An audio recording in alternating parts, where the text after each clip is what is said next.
Don't forget to like and subscribe. Hello there. Halloween is coming up, so I might watch a few Halloween movies to do throughout.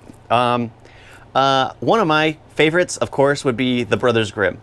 The Brothers Grimm is like a cheesy film. It basically has a bunch of everything, which honestly I actually enjoy, because they show a little girl in a red hoodie, and it's like, of course you know who that is. A lady in a tower with long hair, which honestly is, there's a lot of little things that are just like, okay, this is fun. The werewolf, and I forgot, because I remember when I first saw it, it was just like, oh, this is cheesy, very, very terribly done. The animation is horrific.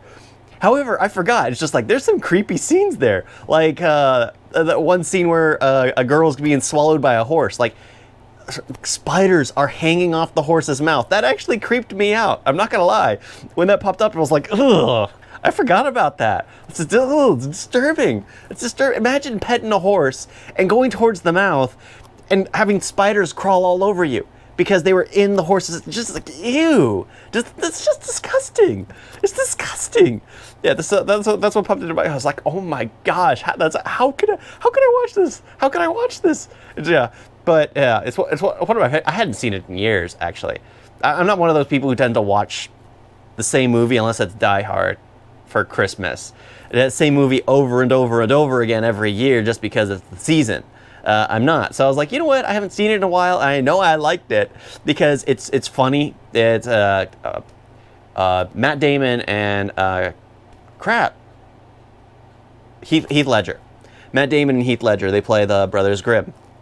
It basically starts off with them as kids, their mothers trying to holding their sister because she is dying of like a fever or something. And Jacob, the Heath Ledger's younger kid self, goes out to get medicine. And he comes back with what he was told was magic beans. And that's kind of a hint to Jack and the Beanstalk. So it's just like magic beans. So it becomes like and then it basically goes to 15 years later. And then it becomes kind of like a running gag for Will, which is Matt Damon's character, constantly saying magic beans to kind of bring his brother into control, like how ridiculous his brother is. So he would always say magic beans to kind of call his brother a name by just saying magic beans. This is magic beans to you. This is magic beans to you. Like that, 'cause there's something more out there than it should be. And yes, they fake everything that they say they did. The witches that they take out, the tales they set it up, and then they take them out.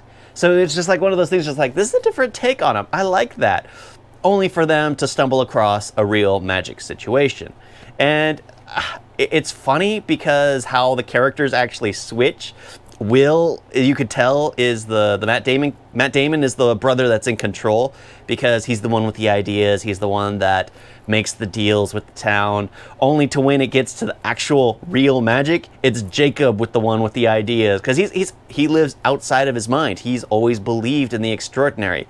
Like when the trees are attacking him, Will refuses, just like, these people are well funded. They're better funded than us. They have these trees on tracks. It's just like, okay, that's obviously not what's happening.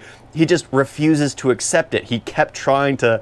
It's just like he makes a line later on where it's just like, being in the forest is like being in the mind of Jacob. I can't stand it. It drives me crazy. Because he finally sees what his brother has been believing in is real in some areas. And I actually do like that. It makes the brothers come closer, because Will can finally see his brother's perspective, and the fact that his brother believed in something beyond the world around him that he could see. It's just like, there's something magical about that when you finally can actually see things through another. Because I think that's the real story. It's like he saw the world through his brother's eyes. And when you can do that, you can come closer to your family, your friends, when you see everything through their perspective. So it's more like a family film than it is anything else. Because when you look at it that way, it's just like, I like this, because they come to terms with one another. They see one another and they walk away from it kind of mixed between being real witch hunters and being real con artists. So it depends on what they come across at that town, at that city they go to. at the very end, it's just like, okay, this seems actually rather funny. I really do like the way they did this. Yeah, there, like one thing that did get brought to my attention is there's like this pin that turns things into werewolves. What happened to it? Yeah, that wasn't really, there are a lot of little things. And of course, the trivia, like I like going through the trivia and everything, that things that are mentioned are just like, technically where they came from is closer to where they said what it's near to. Because they're like, we came from this town, which is near to this. It's 300 kilometers away from that, when the town you said you left from is actually 100 kilometers to the town you just arrived at. So, yeah, a little technicalities like that, but it's fun. I don't live there, so it's not a big deal to me to hear those technicalities. Yeah, I enjoyed the movie. I absolutely love it, because just the humor between Matt Damon and Heath Ledger. That right there is the funny part. Actually, and the cast. I'm surprised to see so many cast members that I didn't expect to. I mean, sure, a few of them were in Pirates of the Caribbean. Like, there's the one who captures the Grimm brothers and has them do things. Then there's crap, I always forget people's names. The guy who played Satan in Constantine. Yeah, one of my favorites. Great actor. I mean, the entire cast. The guy who is in Pirates of the Caribbean played the guy with the wooden eye, or glass eye or whatever. Yeah. He was in it too. He played he played the hag in the beginning. So there are a lot of little characters in there that's just like, okay, I like honestly, the main female character, I know I have seen her and stuff. I could not place her. It was actually bugging me the entire time. I was like, maybe I should look it up. I was like, nah, don't care enough. Don't care enough. But it was just like, but I still want to know. She's got one of those faces. I was like, it looks almost like Keira Knightley, but it's not.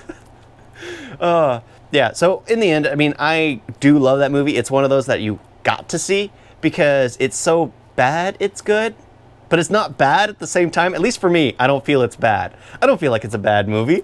But yeah, it has its moments. It really does have its moments. And that, for me, is in the comedy, the humor of it. That's why I go to these types of movies. The humor, because they know they're so cheesy. The animation is horrific, but it's the characters that draw me in. Thank you all for watching. Definitely recommend this movie, The Brothers Grimm. Toodles!